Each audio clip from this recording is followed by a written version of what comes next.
think that there's a certain delusional quality that all successful people have to have.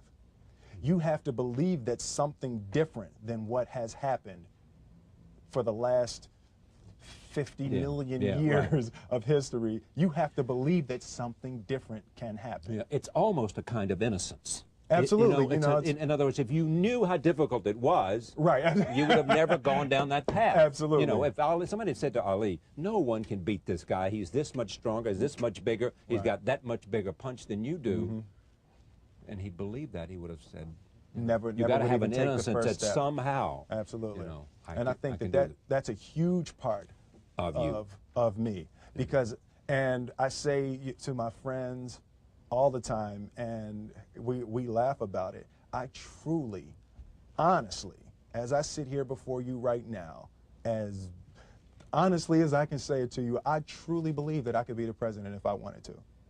And as bizarre as that may sound to people that have traveled the path before me and to people who actually know how difficult it is, foolish Will Smith honestly believes it's sitting here. Well, what there is about that is a sense of the innocence about it, as well as a disarming honesty about it, if you say it that way. Now, here's what's interesting about you, is that there are people who have said that about you, too, who've been around you as a creative performer. Absolutely. Barry Sonnenfeld, I think it was, you know, did you work with him, or he was involved in this somehow, said something like that, that if Will Smith decided he wanted to go into politics, I'd be there to help him by making commercials, whatever I could do within my own talent. Which raises the interesting question, is that something that at some point in your life you might think about, politics? Well, you know, I absolutely feel that there are certain gifts and certain talents that God has blessed me with, that it would be spiritually criminal to only use to make money.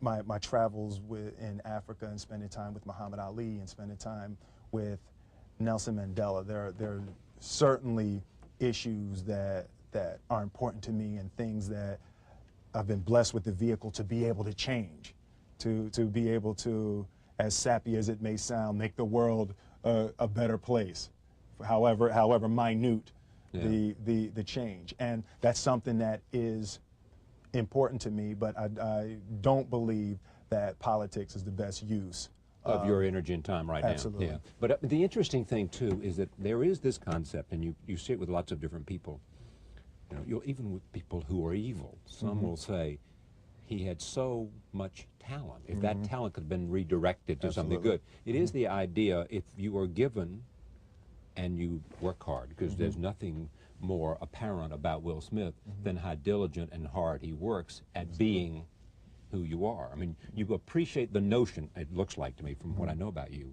of understanding that you have to be prepared in order to maximize the possibilities of gifts, right? Absolutely. And I believe, and I learned very young. From parents? From my parents, absolutely. That you don't try to build a wall.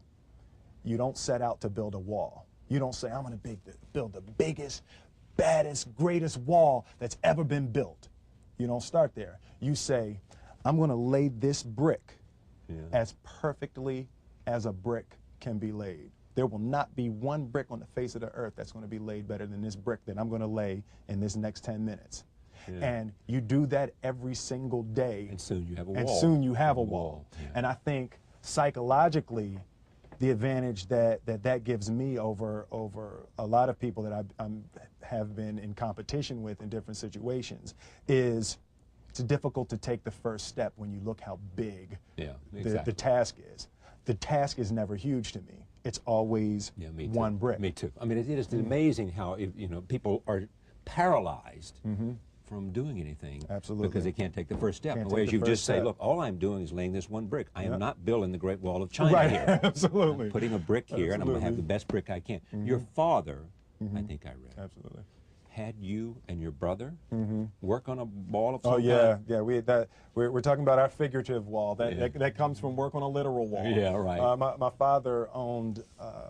It actually was an old bakery when I was growing up. My father was an electrician and a refrigeration man. We would install supermarkets. You see the long freezer cases in supermarkets. We would install those long freezer cases and all the lights.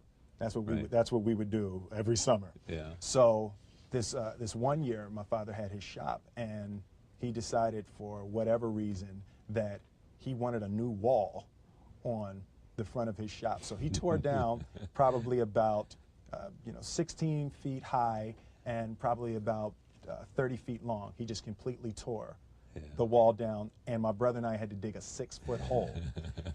We for were the mixing foundation. for the Yeah, foundation, and we were mixing the concrete by hand. Yeah. A year and a half. We were building this wall for a year and a half. Every day after school, we were coming, mixing concrete, putting it in the hole, doing it, and it was just myself and my little brother. And I remember standing back, looking at that wall, saying, "There's going to be a hole here forever. There will never be anything but a hole here." That's right. And a year and a half I don't later, have that many days. I know. A year and a half later, we laid the final brick, and my father stood back with my brother and I know he planned this. He says he didn't, but I know he had been planning this and writing this for his for the past 2 years. But we stood back, we looked at the wall, and he looked at me and my brother and said, "Now don't y'all never tell me that you can't do something." And walked into the shop. That's great. I was like, now here's what's interesting. You said what? You said I said, "That man's crazy. Something wrong with him, Harold. We need to get out of here." Exactly. What is he doing to my Man, head? did he start drinking? Is he drinking?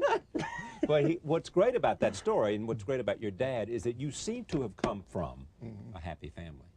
Absolutely. Well, fairly. Reasonably. Reasonably. Yeah. He's a little crazy. This thing about walls. Yeah, he's a little, Yeah. you know, it was. But generally, there was no great, yeah. you didn't have the kind of conflict that Ali had.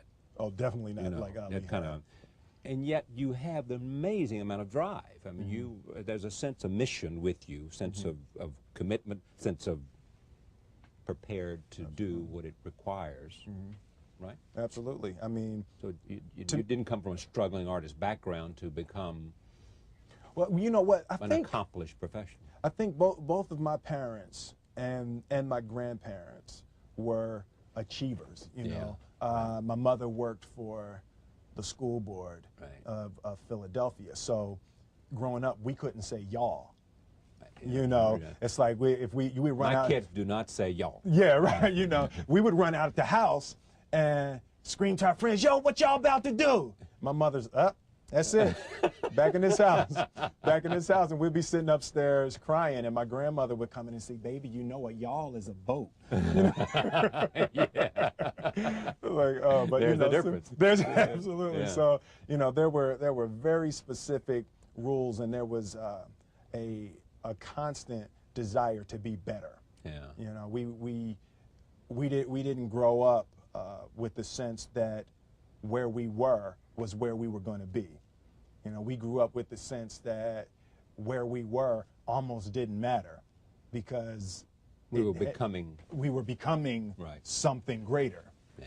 And I always remember that my mother or father or grandmother would say, "That's great, baby. You did a really good job with that. That's incredible. Congratulations. Try this next time." Yeah. You know, there was always a little bit Stretching. more. Absolutely. Yeah. When you started out as a rapper, were you already thinking, if I get to do this really well, I'll have a television show. And if I have a television show, I can be in feature films. And if I'm in feature films, I can be.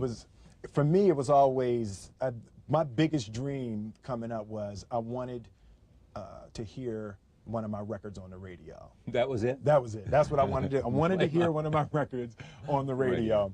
And I wanted to see someone hear my record on the radio. And in June 1986, I saw a guy ride past my father's shop, you know, dropping his head, you know. So from that point, I've really been beyond my dreams. And even with the first Grammy nomination, we were we were beyond Yeah. anything. We when we recorded, we didn't say, "Wow, it would be cool to be." We at just the want to hear it Grammys." on the We just want to radio. hear it on the radio, you know. Yeah. And from that point, I've been